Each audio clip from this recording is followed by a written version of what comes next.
Hey everyone, what's happening? Lex back today for another Brawl Stars video, and today we are taking a look at two things. One, 8-bit versus every single brawler in the game, and let me say, good lord, this dude is good. 8-bit is strong. But he does have one big weakness. We'll get into that. We're also going to go over everything in the update. That's right, 2 for 1. So the first half of this video is going to be 8-bit versus all brawlers. The second half is going to be everything that's coming in the new update. So if you want to skip ahead to just the update stuff, feel free to go halfway through the video-ish.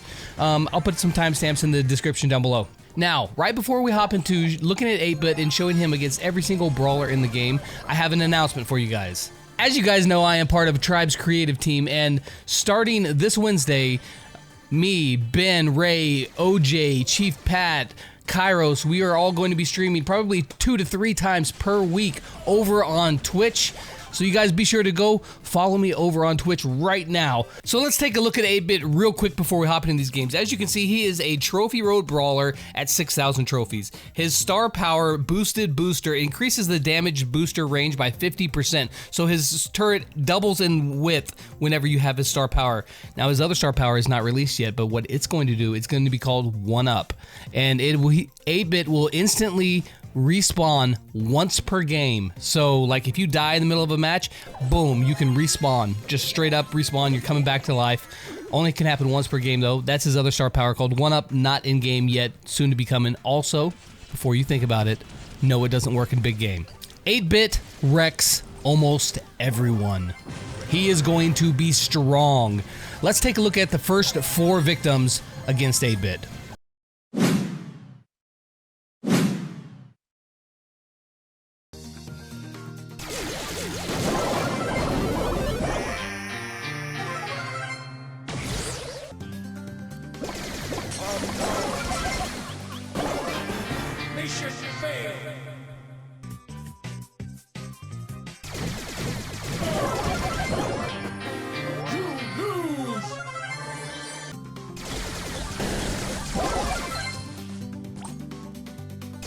Now the throwers actually kill 8-bit after they're already dead, but these tests stop the instant somebody dies, and they die long before their damage is dealt, and therefore they are at the bottom of this list. Jessie, she just never stood a chance. So let's find out if the next 4 can do any better.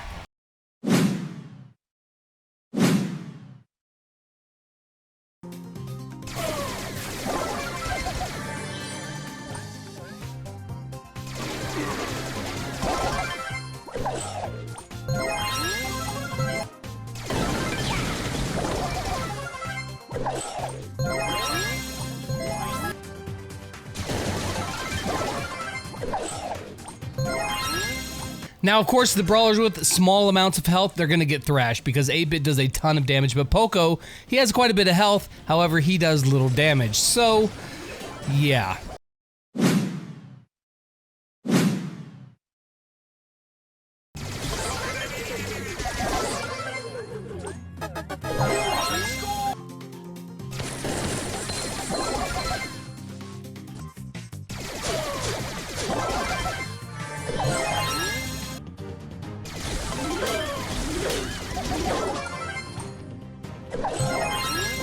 Not even BB with her shield is a match for 8-bit. Now, I know you guys are saying, what about Carl with a wall behind 8-bit's back? Here we go.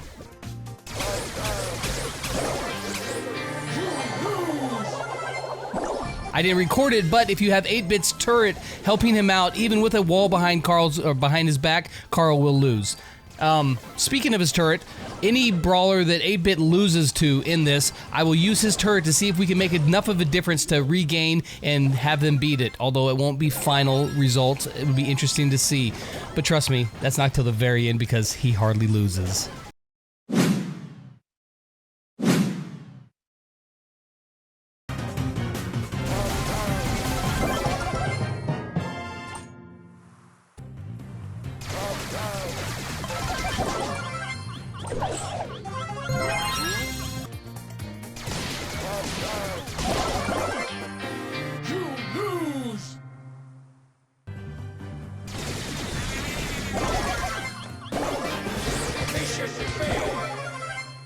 Piper, you were so close. If you look back at there and put it in slow motion, her shot was in the air, traveling to 8-bit when she died. Just a split second difference there, and she would have actually won. This was her chance to shine. At least she's not at the very bottom like she always is, so good job, Piper.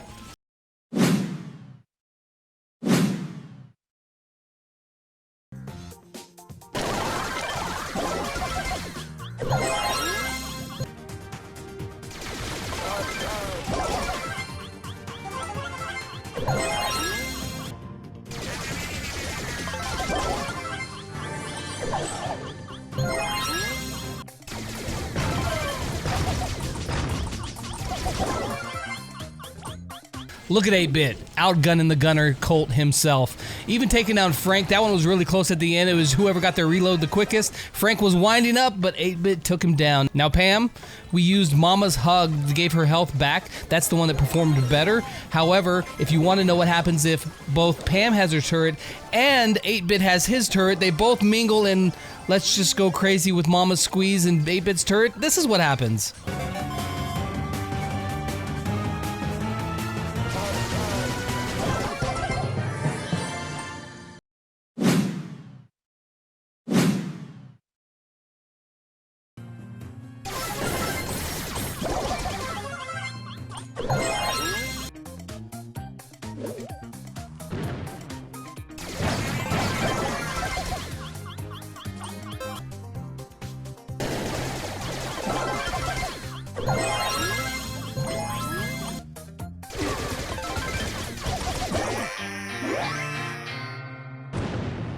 There's a couple interesting things to note after this one. One, if you notice Spike hit 8-bit for 2,688. That means 8-bit has a large-sized hitbox, not a small size. Even though he's not a really big character, visually he's got a large hitbox. Secondly, El Primo is the first one to win, but only by, what, 26 hit points? 8-bit is a beast.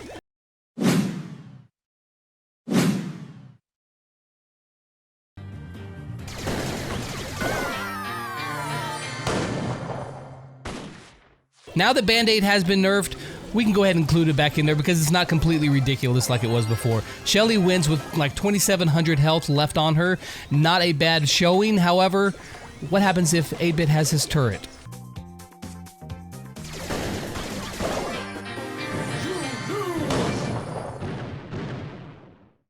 As you can see, he still loses, but the gap is much smaller. Without Band-Aid, he would win that one.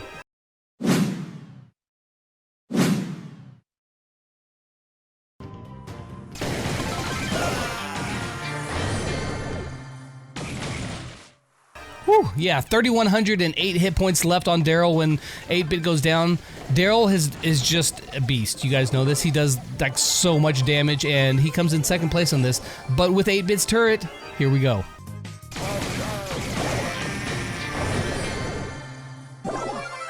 Yeah, quite a bit of difference there, so 8-bit's turret is extremely helpful, and to think that he can use that and all your entire team can take advantage of it, that is such a huge benefit, and it's going to be really, really strong. But now for number one, do I really have to tell you who it is? I think you know by now. Bulldozer!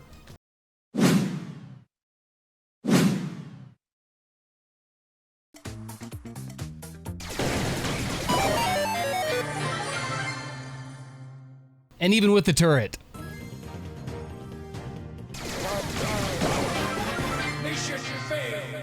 So there you go, that's 8-bit versus every single brawler in the game. Now let's hop into some update stuff. There's a lot to cover. I'm going to go over this as quick as possible, but like I said, there is a whole bunch to cover. I don't know how long this video is going to be. Hopefully it's not like 40 minutes long. My thought on 8-bit real quick is that he's going to be very strong, really strong. The only glaring weakness that he has is his movement speed. It is ridiculously slow. You feel like, oh my god, it's really hard to juke any shots. It's really hard to dodge shots. So he's going to be really, and he's got a big hitbox. He's going to be really easy to hit. So we'll see how that plays out when you're playing against real players. In the dev build, I was just wrecking people. They're just bots. I mean, I wrecked them anyways, but I'm going to be really interested to see how he plays against actual players because he's going to be easy to hit with his shots. Let me just read down the patch notes so I don't miss anything. I'll pop up some visuals on screen so you guys can follow along. Okay, skins. 8-bit, he's got his classic skin for 30 gems. Shark Leon is 80 gems. Pink Piper is 500 star points, and Iris Terra is also 500 star points. We have some visual changes, like Penny's animations have been reworked, Mortis's attack animation rework, Piper rework, other small visual effects changes, some stuff like that. You guys love Brawl Ball. It is like statistically the most game mode played besides Showdown. So now the third slot will always be Brawl Ball. It will be on permanent rotation. Now the fourth slot is going to be Bounty, Heist, and Siege. They will all be rotating on the fourth slot. So Brawl Ball all the time, bring it on. We've got rotation changes, let's bring on some new maps. In Gem Grab, they have added Royal Flush.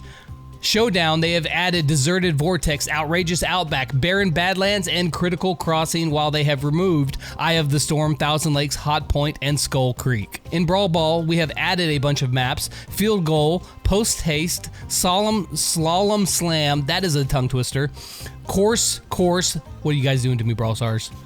And Power Shot. Bounty, they have added Overgrown Oasis and removed Temple Runes, Sunstroke, and Burning Sands. Heist, they have removed Beachcombers and Side Story. And Siege, they have removed Mecha Match, Straight Shot, and Assembly Attack. Now in Showdown, there's going to be a special event called the Showdown Moon Festival. There's going to be some special graphics for Showdown boxes and Power Cubes during this event. It's going to be in early September, so watch out for that. Now the trophy progressions. This has been really changed, so this is actually really cool, I think.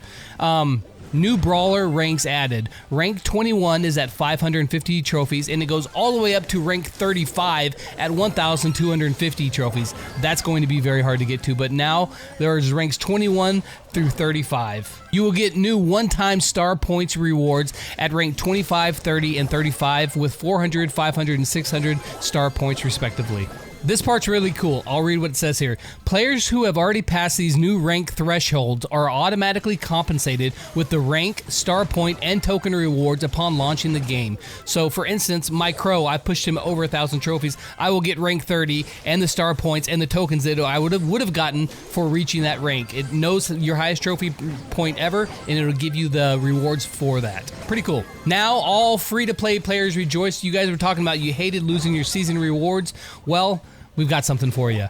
End of season offers. One big box is 500 star points, and one mega box is 1,500 star points. So you can get your end of season rewards. You get those star points, you can head over to the shop and get yourself a mega box if you like, if you've got enough. Very cool. We've also reworked the end of season star point rewards. Now, if you go to your any brawler screen, tap on the icon. As you're seeing on screen right now, you will see all of the ranks right there. It'll show you what trophies you are, how many star points you get, and what you will be after reset. Last but certainly not least, let's take a look at the balance changes. There are a lot of them, so I'm gonna have some graphics showing up on screen that'll keep you entertained while I read through these. First off, Gene has a new star power. They realized that pat on the back sucked, and so they gave him a new star power. His new star power, when it's fully charged and he doesn't use it, he does 300 extra damage with his main attack. That's what it is right now. Those values are subject to change, but that's actually a really strong star power, and it's a nice trade-off. I like it. That's what we're using in the 1v1 tests. Let's start at the top and go down. Carl, increased main attack projectile speed by 8%. They've increased his shield from protective pirouette from 30% up to 40%. Colt has received a speed buff from Slick Boots star power from 8% up to 10%. Pam has her damage increased from Mama's Squeeze from 300 up to 500, and increased her healing from Mama's Hug star power from 30 to 40. Bo has got his vision back. They increased the visibility bonus from Circling Eagle star power from 2 tiles up to 3. Brock's star power Incendiary, they have increased the damage from 300 to 400. Tick has got his main attack Mine Explosion radius increased by 11%. El Primo's star power El Fuego, the damage from that has been increased from 800 to 1,000, so now it'll tick for 250 rather than 200. As if Frank didn't have enough health, they've given him more. It has been raised from 1,000 to 1,100. It was 100 health, guys. Did that really matter? Rosa has also got a health increase from 5,000 to 5,200. Spike's original star power Fertilized, the healing has been increased from 500 up to 600 per tick. Tara's pets are getting smarter and stronger. Her Healing Shade Star Power pet no longer heals brawlers that are already at full health. It's pretty cool. They'll actually swap over and heal somebody else. Also, they increased the health for the Black Portal Star Power pet from 2,400 to 3,000. BB has seen an increase in her shield from batting stance star power from 30% to 40%. Leon's Invisi-Heal star power has seen an increase from 600 to 800. Band-Aid is no longer broken. Band-Aid now heals for 2,000 health instead of giving full health. Sorry all the nubs, you can't play and just cheese your way with Shelly anymore. Mortis has seen the range from Coil Snake star power decreased from 100% to 75%. I actually didn't think this nerf was needed. I thought that it was fine, but he got nerfed. Just deal with it. Next up on the chopping block is Poco and his Screeching Solo. The damage has been decreased from 1,200 to 1,000. Daryl's is interesting. So he got a nerf, Steel Hoop star power from 30% to 25%, made it less effective. However, now both shotguns now shoot from the middle of his body rather than way off to the side. So it's actually going to be easier to hit all of your shots if you're up close. It makes the damage more predictable. Piper's star powers have been balanced a little bit here because Snappy Sniping has been decreased from 0.5 to 0.4 gained whenever you land a shot, and they increased the damage from her original star power Ambush from 400 to 500. I still think it's a better choice to use Snappy Sniping. It's just a better value, but they have been nerfed and buffed depending on which one you're looking at. So that's going to wrap it up for this video. That's the update. I hope you guys are excited for it. I know I am. Be sure to tune in to see me unlock 8-bit, max him out, and rock him out in some games, as well as follow me over on Twitch because I'm going to be pushing 8-bit on Twitch live, maybe giving away some skins to you guys as well. So that's going to be a fun time. You guys be sure to follow me over on Twitch for that. I'll see you guys there. And as always, until next time, I'll catch you guys on the flip side. Peace out.